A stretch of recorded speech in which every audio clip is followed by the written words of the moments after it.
আজমার জন্য বাড়তে হলো এইটা বারে বারে ঠেকানোর জন্যে ইনহেলড কর্টিকোস্টেরয়েড বিভিন্ন রকমভাবে ইনহেলার, এইটা আমাদের জনগণ অনেকে ভয় পান, কিন্তু এইটাই হলো তার মুখ্য চিকিৎসা। ভয়ের কোনো কারণ নেই এবং এতে ক্ষতি কিছুই হয় না।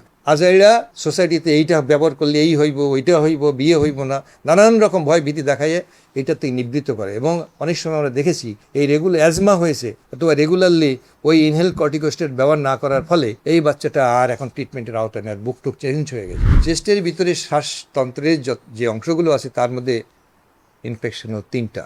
নাম্বার 1 হলো ব্রঙ্কিওলাইটিস, যেটা আমাদের WHO এবং সেটার জন্য অত্যন্ত সুনির্দিষ্টভাবে একটা ম্যানেজমেন্ট প্রোটোকল আছে। দ্বিতীয় হলো অ্যাজমা এবং তৃতীয় হলো নিউমোনিয়া। এই তিনটার মধ্যে হলো নিউমোনিয়ার কথা আমরা বলেছি। আর বাকি দুটো যেটা হয় তার জন্য চিকিৎসা হলো, অ্যাজমার জন্য উপযুক্ত চিকিৎসা হলো যে অ্যাজমাতে আমাদের শ্বাসনালীগুলো যে যার ভিতর দিয়ে বাতাস যাওয়া আসা করে সেটা সংকুচিত হয়ে যায়। এটাকে আমাকে ডাইলেট করতে হবে যাতে করে বাতাস প্রবাহে কোনো বাধার সৃষ্টি না হয়। এবং ডাইলেট করার জন্য সব থেকে ইম্পর্ট্যান্ট যে ওষুধটা সেটা হলো ইনহেলড। এই যে আমরা বলি না ইনহেলার নাও, এটাই অ্যাজমার জন্য।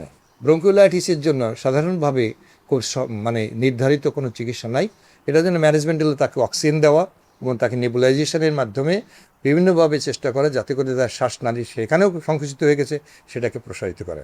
তবে সেখানে ম্যানেজমেন্টটা হলো নেবুলাইজেশন দিয়ে ওষুধ, তার মাধ্যমে কিছু ওষুধ দিয়ে দেওয়া, কিন্তু মেন চিকিৎসা হলো তার জন্য অক্সিজেন দেওয়া, কারণ তার শরীরে অক্সিজেনের ঘাটতি বেশি পড়ে যায়।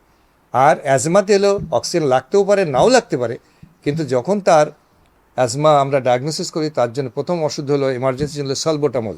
এটাও ইনহেলারে পাওয়া যায়, নেবুলাইজেশনে পাওয়া যায়, মুখেও পাওয়া যায়। যাদের ওইগুলো নাই তারা মুখেও খেতে পারে।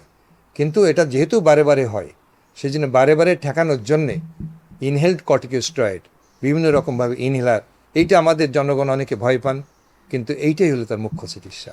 ভয়ের কোনো কারণ নেই এবং এতে ক্ষতি কিছুই হয় না।